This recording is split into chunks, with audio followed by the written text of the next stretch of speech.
my name is Mridula. The 2016 Insolvency and Bankruptcy Code provides for a time-bound process to resolve insolvency among companies and individuals. Insolvency is a situation where a company or an individual are unable to repay their outstanding debt. In light of the COVID-19 crisis, the World Bank identified two key challenges for an insolvency framework: the need to prevent otherwise viable firms from prematurely being pushed into insolvency, and an increase in the number of firms that will not survive the crisis without resolution of insolvency. In India, the threshold of default for initiation of insolvency proceedings was increased from 1 lakh rupees to 1 crore rupees. Then, on June 5th, the Insolvency and Bankruptcy Code Amendment Ordinance 2020 was promulgated. The ordinance suspends the initiation of insolvency proceedings by corporate debtors or its creditors for a period of 6 months starting from March 25th. It can further be extended up to 1 year through a notification. In September, the government extended the suspension by 3 months from September 25th. We now discuss some issues to be considered.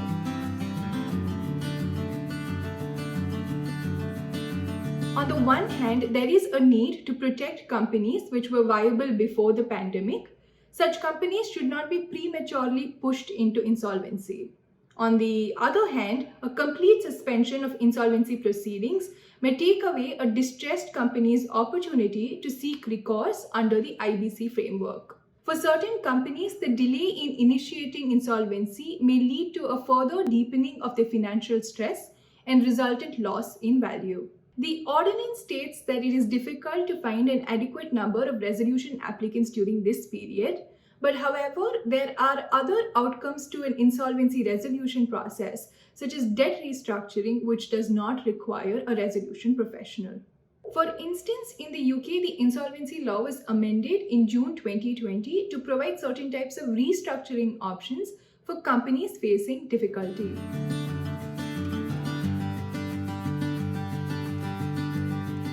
All defaults during the period may not be due to COVID. It could have also been a result of distress in companies before the pandemic. That being said, whether a default is due to COVID or not is subject to interpretation and may lead to disputes which can result in increased litigation. Therefore, a blanket provision may be justified.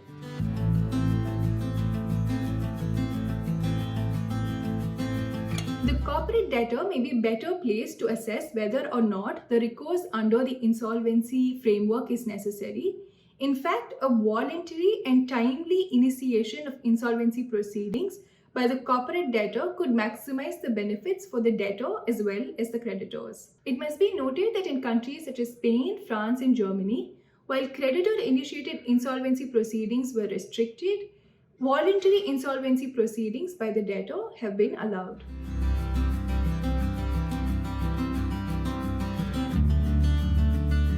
When the proceedings against the defaults are prohibited forever, it could lead to a scenario where the creditors are unable to hold the company liable for these defaults even after the company's ability to repay has been restored.